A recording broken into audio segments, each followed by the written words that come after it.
Você já parou para pensar no que pode estar fazendo sua vida estar parada? Você não está progredindo? Você já pensou assim na causa? Poxa, porque eu faço tantas coisas, assim, planejo muitas coisas e às vezes não deslancha esse meu plano. Então, uma das causas pode ser o que você às vezes nem pensa. Você é bombardeado por informações na televisão, amigos, pessoas, familiares, pessoas que você se relaciona na rua, em conversas, né? Que estamos em um momento de crise. Esse ano vai ser horrível. Não tem como progredir esse ano. Deixa para outro ano.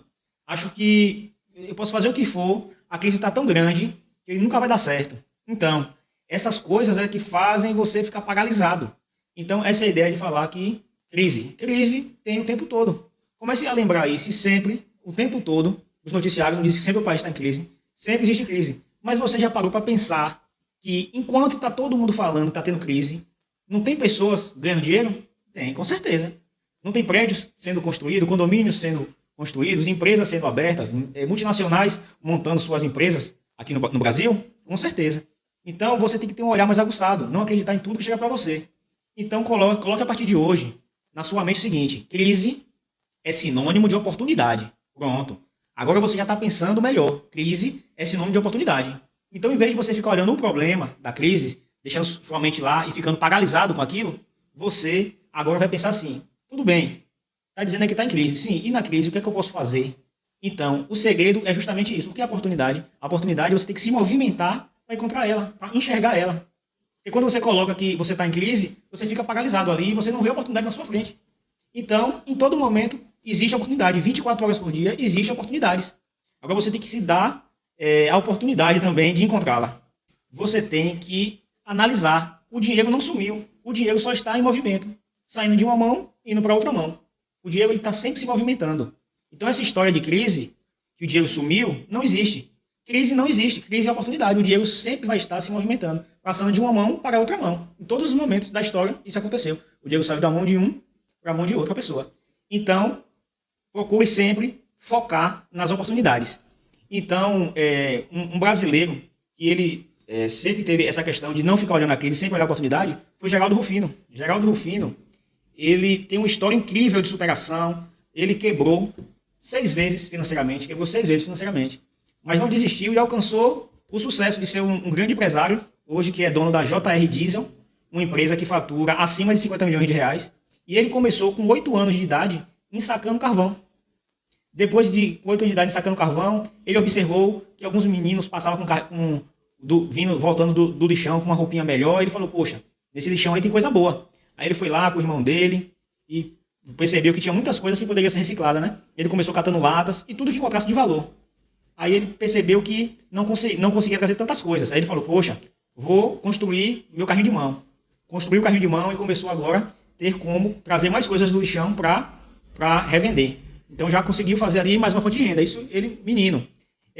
Além disso, ele começou a observar que ele poderia acumular, em vez de vender aquele pouquinho, ele poderia acumular e vender em grande quantidade aquelas latinhas. Então ele começou também a empreender nisso. O pai dele, que era pedreiro, eles vieram de Minas Gerais para São Paulo. E então o pai, em São Paulo, né, era pedreiro e ele também montou um barzinho. Então o pai tinha um boteco, ele e o irmão pensou: então a gente pode também fazer o quê?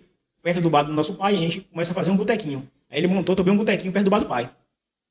Só que, enquanto isso ia acontecendo, todo o dinheirinho que ele e o irmão juntava dessas latinhas que vendia, ele pegava e enterrava no terreno baldio que tinha vizinho de sua casa. Só que em um momento, esse terreno baldio foi vendido. E o que aconteceu? Passou um trator ali e levou todas as suas latinhas. Ele tinha juntado uma economia de aproximadamente, no dia de hoje, uns 10 mil reais. Então foi a primeira quebra dele. Ele, menino, já quebrou a primeira vez. Nisso aí ele não desanimou. Ele tinha enterrado um dinheiro, mas tinha ainda um restinho. Não desanimou. Como tinha perdido o dinheiro que estava enterrado, ele continuou trabalhando no lixão e aí teve a ideia de montar um time de futebol. Com algumas poucas camisas, montou um timezinho na favela de futebol. E aí todos os meninos iam jogar bola, eles faziam aquela folia toda e ganhavam dinheiro, né? Com essa coisa do futebol lá. Então ele sempre foi um menino que ele sempre tinha essa cabeça empreendedora.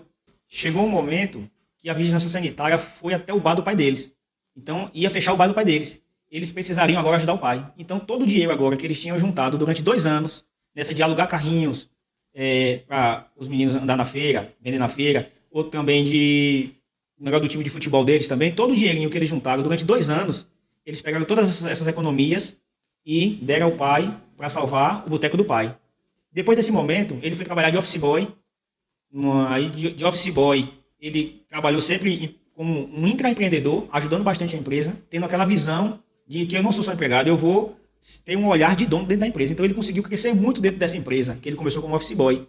Ele chegou a depois ser diretor de operações externas da empresa chamada Play Center, e ele chegou a ganhar 76 salários mínimos, né? Então, quando ele estava nesse emprego aí, ele comprou uma Kombi para o irmão dele fazer algumas excursões, viagens. Depois comprou uma segunda Kombi para o irmão continuar fazendo isso. Só que ele percebeu que a construção civil, na época, estava bem, indo bem. Então ele pegou, vendeu as 2 Kombis e comprou uma caçamba para levar areia para as construções. Isso, passou um tempo, ele conseguiu chegar em 5 caçambas. Só que em um determinado momento, essas caçambas estavam indo todas juntas, uma atrás da outra. O motorista da frente perdeu o controle, se acidentou e todas as 5 caçambas também se acidentaram junto. Então aí veio mais uma quebra. Só que sempre com a venda dessas caçambas aí, ele pegou esse dinheiro e investiu agora em um caminhãozinho médio. Esses 2 caminhões médios começou a levar adubo. Foi levando adubo e ele começou a ter uma nova fonte de renda. Só que também aconteceu que em um mês esses 2 caminhões também tombaram. Na verdade, ele dos 2 caminhões transformou em uma carreta e depois essa carreta tombou. E aí ele perdeu também todo o dinheiro. Se está gostando dessa história, dê o joinha e aproveite e se inscreva aí. E ative também as notificações para todos os novos vídeos você ser notificado. Então, ele estava com essa carreta, vendeu as 2 caçambas, comprou uma carreta, depois comprou outra carreta, essas carretas tombaram. Né? Quando tombou, estava sem seguro e aí quebrou de novo. Como ele ainda estava, paralelamente a isso, no emprego do Play Center, ele ainda tinha uma renda. Com essa renda, ele iniciou a oficina mecânica com os irmãos, 2 irmãos dele. Só que essa oficina começou a dar muito certo.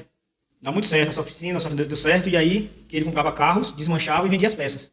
Então, quando começou a entrar dinheiro, um irmão dele montou uma loja de imóveis, o outro irmão comprou uma fazenda, encheu de boi, só que descapitalizou a empresa.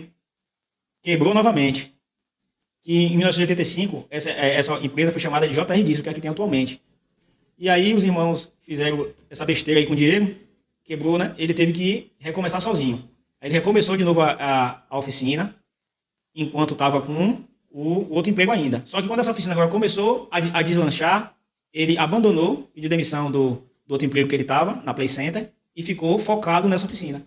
E aí a oficina cresceu muito, ele pegava caminhões, desmanchava e vendia as peças. Só que essa oficina deu muito certo porque ele teve uma estratégia. Ele pensou, poxa, todo mundo quer ter peças de caminhão.